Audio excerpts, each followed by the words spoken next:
The 2010s were a big decade for young adult teen dramas in both book and movie form, as both industries started to realize how lucrative the genre was.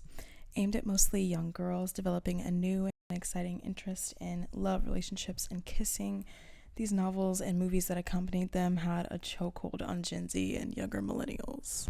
I still remember seeing The Fault in Our Stars in theaters.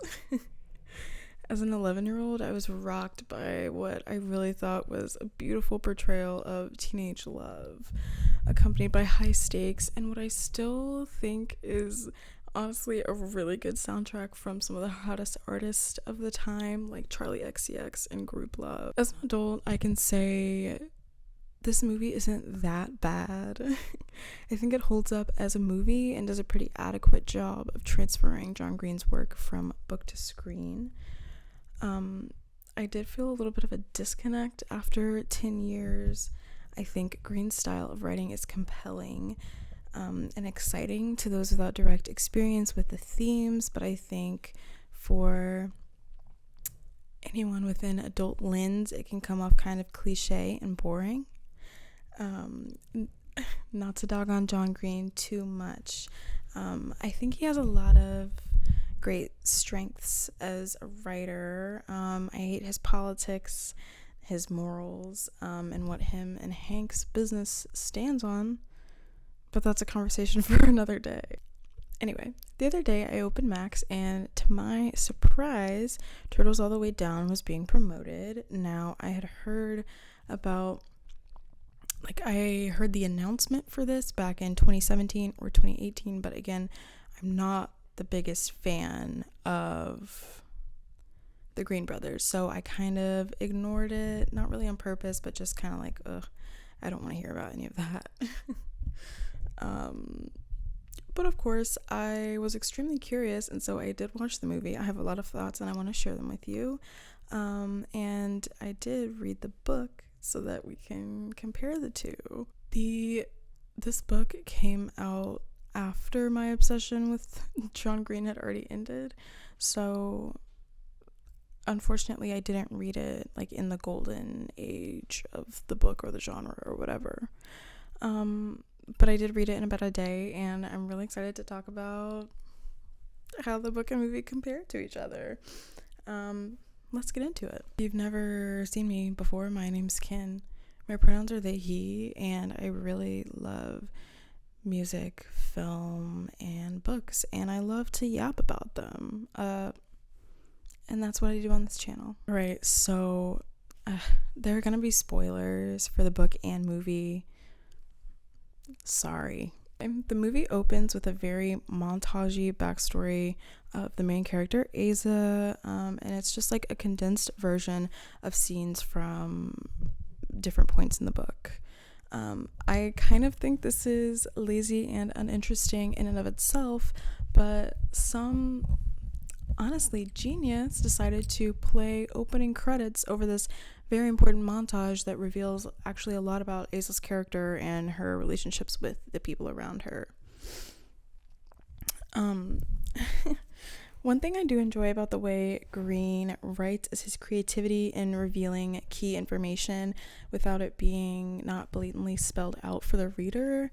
In contrast, I think this opening montage was trying to do this kind of info dump, and it did it in a pretty confusing way, which I did not enjoy. I think the details that are included in the montage are weaved together pretty seamlessly and naturally in the book, and I think if the people on this movie went in that direction, they would have been able to pad the runtime in a way that actually makes sense, which leads me to my next point. It's kind of obvious watching this that they were trying to pad the runtime. And because of that, there's a lot of weird pacing and blocking of different scenes, which the average person watching this for the book is not going to notice or care about, but that's the kind of lens that I watch movies from. For some reason, a lot of interesting details from the book got cut out of the beginning of the movie. For instance, in the book, we got to see more of Asa exploring Davis's house, showing the huge difference between their lifestyles and giving the audience a better understanding of why Asa has such a deep anxiety of pursuing a relationship with Davis. I think it's kind of harder to tell in the movie, but Davis's family has honestly an egregious amount of money. It's stated that their house is on a golf course. They have a pool, they have a theater room, they have this lizard sanctuary thing on the grounds. It's honestly like it feels kind of crazy when you're reading it. I think this is important for a couple different reasons. Daisy comments on Asa's lack of understanding of money and status later in both the book and the movie. But in the book, Asa is shown to understand these things. It's just that she is so taken with Davis's exorbitant amount of wealth that she kind of forgets her own privilege. And I think that part of Asa's character is just a bit lacking in the movie. To take a break from some of the negative commentary, what I do love is the movie's portrayal of friendship.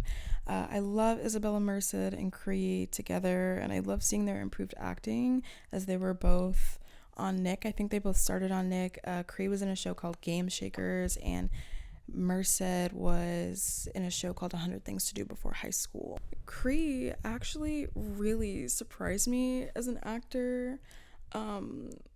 I've only seen her do the kind of really corny and so random Nickelodeon style of humor. So it was really nice to see her in a more mature role that could really show off her skills.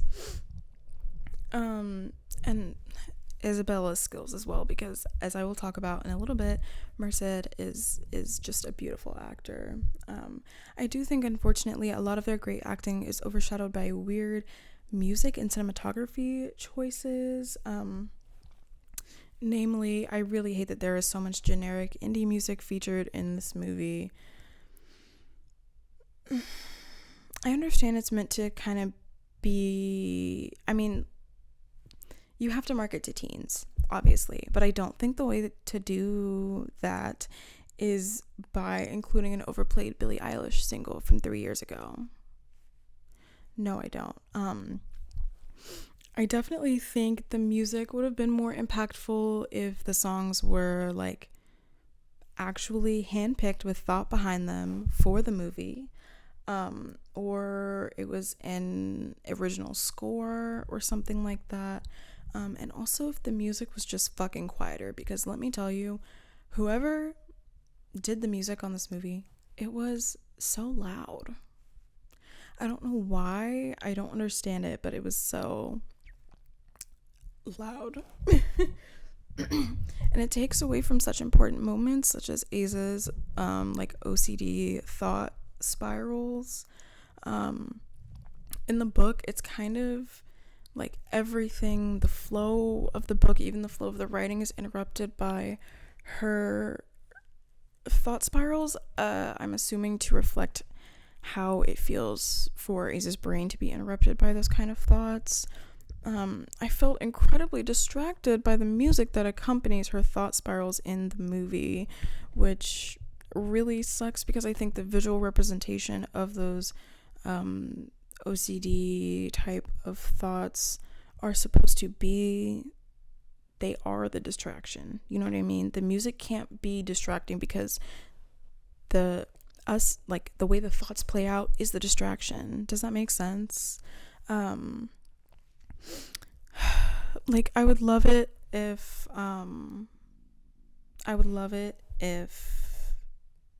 the music paused or faded or something to kind of show more of an interruption of the flow of things. I think using the music in that way would more directly parallel the way she's shown to be literally taken out of her body when those thoughts occur. I just think that would have been cool. I think music should be used as a tool to kind of take the audience out of the romance YA part of the movie and direct it onto Aza and her thoughts for a little bit. But like I said, the music came off as more of just a distracting factor, which, promise I do actually kind of like this movie, but I do have more maybe negative things to say. I think that great scenes in this are sometimes ruined, even if only slightly, by just weird camera angles and just weird shots in general. This movie does a lot of those TV show shots when two people are talking to each other, where it's focused on one person and then you see a piece of the opposite person's body in frame, but it's blurred. I'll put a screen cap on the screen. You had a fireplace with a remote control, and then the next thing I know we were I can't explain why to you, but if done in the wrong way, this is just so annoying to me.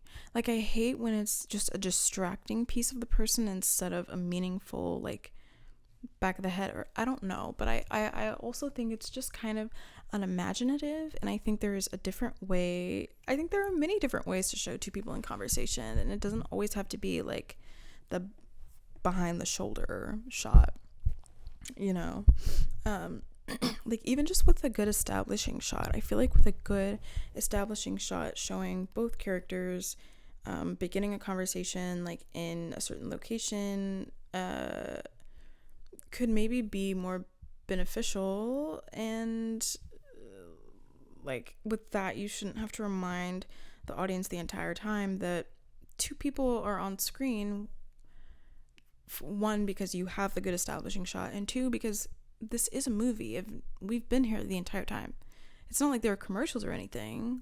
There are other weird camera quirks in this too. There's one scene that just uses portrait mode randomly. And I think this is the only scene in the whole movie, at least that I noticed, that does this, which is really interesting. The other side of the weird camera angles shots thing, I do think there are some amazing shots and instances of incredibly beautiful framing, and the less good ones aren't even that bad. I just think they could have been more thought out. I think visual media is visual for the purpose of adding to the story and helping us understand in a way that you might not get from just reading, and I hate when I can see the potential in an adaptation and it doesn't quite get there. And speaking of adaptation wise, I think it's actually pretty solid. I think we got most, if not all, of the details. Well, no, not all. We got most of the details from the book. But we get those details by changing what I think is unnecessary parts of the book, which I don't necessarily think make the movie better. Sorry for the slight change in angle. I got up for a second and realized that you guys were really far away, and I'm not sure why. We were talking about the details from book to movie that I don't think necessarily made the movie better. Certain lines of dialogue from the book are converted to text conversations in the movie, but that's just really weird to me, because there are so many text threads in the book to pull from, and I'm not sure why they took meaningful conversations that were in person and converted them to text messages. That's just interesting to me. I also think in translation from book to movie, there was some powerful characterization that was really lost. Michael is extremely interested in art, and there's a scene of him recognizing a bunch of cool art in the Pickett's house when he goes over for the first time. I don't remember the artist names. I'll put them on the screen, but it was like interesting, kind of niche, meant to be niche artists.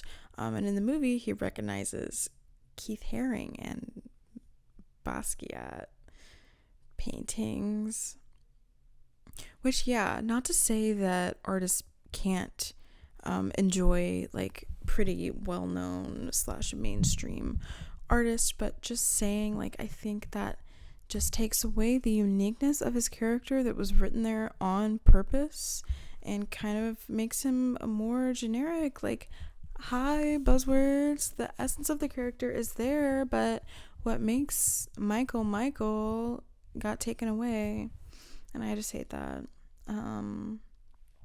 I feel like the same thing happened with Davis and his little brother Noah.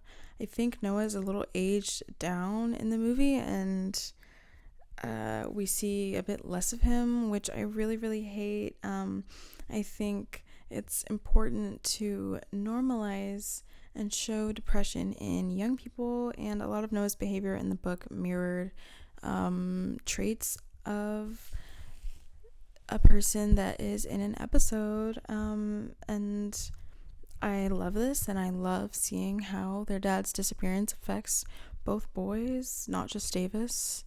I think seeing that younger perspective and seeing him really conflicted, seeing Noah really conflicted about loving his dad and kind of being attached to him, but then kind of starting to unravel and realize that their dad isn't a good person. I think that is an important perspective to show. And I think I was really also disappointed upon reading the book, realizing how much of Davis's character we lost as well.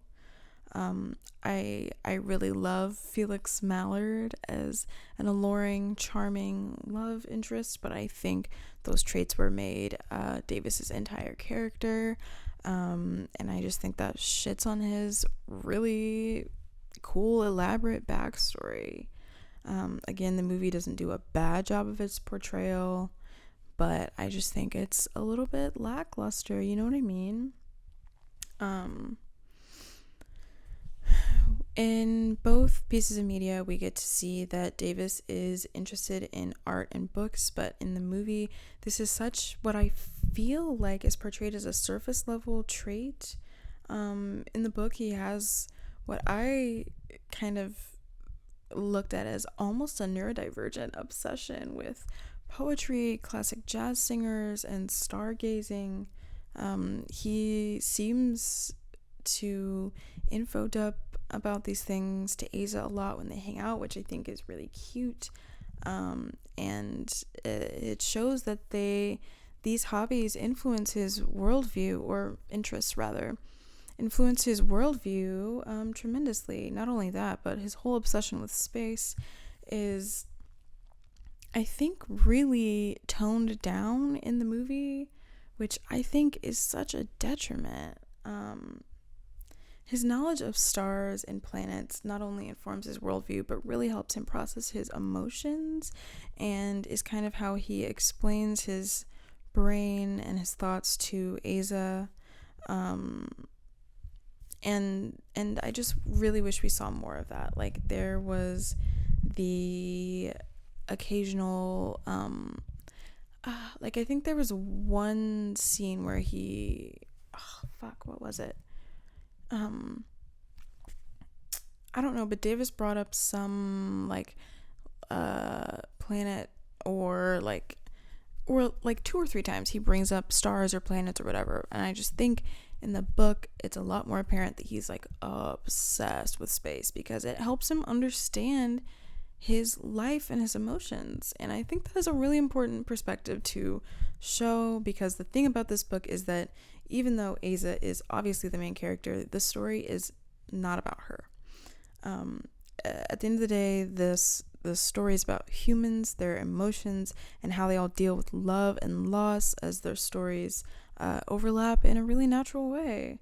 I think removing those unique and interesting parts of the characters, even the side characters, takes away from the main point of the film. Yes, it's about Asa, and yes, it's about her OCD, but at the end of the day, it's a story about kids growing and changing and gaining self-confidence as they deal with very real issues. There's no good way for me to segue from that point into this one, so I'm just gonna do it. I want to circle back to what this movie does well and discuss Isabella Merced's acting, because holy shit, Her pain after the car crash scene really spoke to me. I drive my dead Nana's car, and the day I lose it, I think I might really break down. This is the first time that the movie really drives home Aza's relationship with her dad, what it meant to her, and how much she misses him. And although I really hate that we didn't see more fleshed out flashback scenes of their relationship, this outpouring of emotion was really, really beautiful to see on screen. And I just think she did a wonderful job. I also think Merced really showed off her skills in the hospital scenes following the car crash, portraying the internal struggle of kind of deciding to SH, if you get what I'm saying, is extremely delicate, and I think Merced dealt with this and really fucking delivered in a beautiful way. The visual of like this really, really, like, this really conflicting struggle, and her acting, I think, combined beautifully to show the intense anxiety and irrationality of deciding to commit such an act. I really, really loved it. I do, however, think that the whole hospital stay sequence could have been extended, which would achieve the runtime that they were going for without making it awkward and painfully stretching out dialogue that no one would actually say that slowly. Anyway, this hospital scene brings us pretty close to the end of the story. I think the last 30 minutes of the movie honestly might be my favorite. All of a sudden we've got these really beautiful cinematic shots and a really sweet, loving portrayal of female friendship. I think it was a really solid and cute ending, and I was honestly surprised. I was pleasantly surprised. I'm telling you, I do like this movie. I sound like a hater, but I like the movie. However, although I do love how the story wrapped up, I have more negative things to say. Number one, I really don't understand why the movie introduced a random Aza's mom's boyfriend character. I don't get that. It was obviously to show how anxious Aza's mom was about her going to college. But I think that was just so uncalled for, because the book had a lot of great scenes of Aza's mom kind of helicopter parenting and really showing her deep, intense anxiety over not being able to be what she thinks is really a rock in Aza's life. And maybe this is true, but I think Aza is at a point where she is so self-aware and so wrapped up in her issues that she really tries to lean on herself about it. You know what I mean? If I'm not reading too into it. But anyway, there were good scenes of her helicopter momming in the book, and I don't understand why this wasn't included in the movie, because it would have made more sense than Random Man. That's just a weird detail, though. That's not necessarily bad. The bad thing I want to talk about, bad to me, I was dumbfounded. Let me tell you, I was dumbfounded to learn that the whole Professor and Northwestern plot from the movie was completely just made up. I don't understand why. I mean, I do, but I fundamentally, I don't understand why. And further than that, I don't understand this YA trope of the main character being obsessed with getting into a goddamn Ivy League school. OMG. I think it's quite obvious that for the past at least 5 years, maybe we'll be generous and say 7, teens are starting to really move away from non-traditional career paths, and like it's so gimmicky and boring for the main character to be like, I'm trying to get into Yale, and like that be a key part of their personality. I just think that is stupid. And the Aza's obsession with Northwestern was not in the book at all. Not a single time, not even a sliver of a mention of Northwestern. So that's just crazy. And the reason I have such a big issue with this weird professor plotline is that the professor says the most important line in the book, and this is like the one scene that I'm gonna find and insert into this video. Maybe it's turtles all the way down. Maybe you're infinite. In the book, this line was Daisy's, which would have been so much more impactful for the audience, I believe, because up to this point in both the book and the movie, Daisy is only shown to have a very surface level understanding of Aza's mental struggles, and I think the simple yet profound metaphor speaks volumes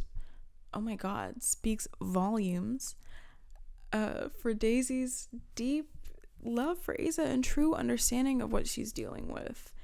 Also, just from experience, it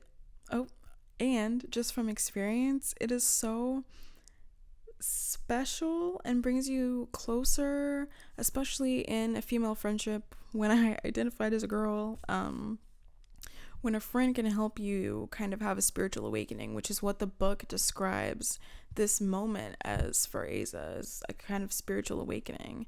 I think we still got the same deep moment of friendship and love in the end of the movie, which is obviously the air of what Green was going for. But I think the movie just didn't understand the impact of what the scene was in the book. I have to say, like, the end montage is so beautiful. I almost shed a tear, but I just don't. It's not the same. Daisy going on and on about how beautiful and how loved Aza is. Yes, that's so cute. That's so precious. I love that for them. I love them. I love their friendship. But it's not the same thing as what happened in the book. It's not the same. Really, the only other thing that I wish was part of the movie is Davis's explosive reaction to learning about his dad's death. Mostly in the book, Davis is extremely obstinate and sure in his belief that the best thing for him and Noah is for his dad to be out of their lives. And seeing the outpouring of emotion when he learns that his dad died would really put into perspective, I think, how multifaceted people and their emotions and lives are, which again, I really think is meant to be a theme of this book, and in turn, the movie. Again, all of this criticism aside, I do think this movie is pretty solid. It's been a while since I've seen a teen drama movie that didn't make me want to commit crimes. So this was really refreshing. And again, I can't overstate how talented I think both Isabella Merced and Cree are. I think they're so cute, and they really made me believe that they're high school friends. I really thought there were some super cute moments of their friendship, like the little car scene of them singing along to Miss Jackson, which again, that's a weird detail that got changed. Like in the book, her dad's like CD player didn't work at all, and like something else, and they could only like listen to one radio station or something like that. But it was like it was a different kind of, like, a niche artist, again with the unique kind of characterization, and they just changed it to Outkast, which is just like, I love Outkast, obviously, like, let's be real, but that's interesting. Anyway, yeah, I think there is potential here, and I really hope that Hollywood gives people the space to make more teen movies that are actually for teens, because let's talk about that. The teen tween media is dying out. and it needs to come back. It needs to come back. And you know what? I don't mean weird adult teen mashups like The Kissing Booth or like the After series or something. Like, y'all know damn well that's not what I'm talking about. Anyway, if you enjoyed this video, let me know. This was super fun to script and yap about, and honestly, I will probably make more videos about book to movie adaptations because there are so many to pull from, an insane amount to pull from even. Thanks for watching. Bye.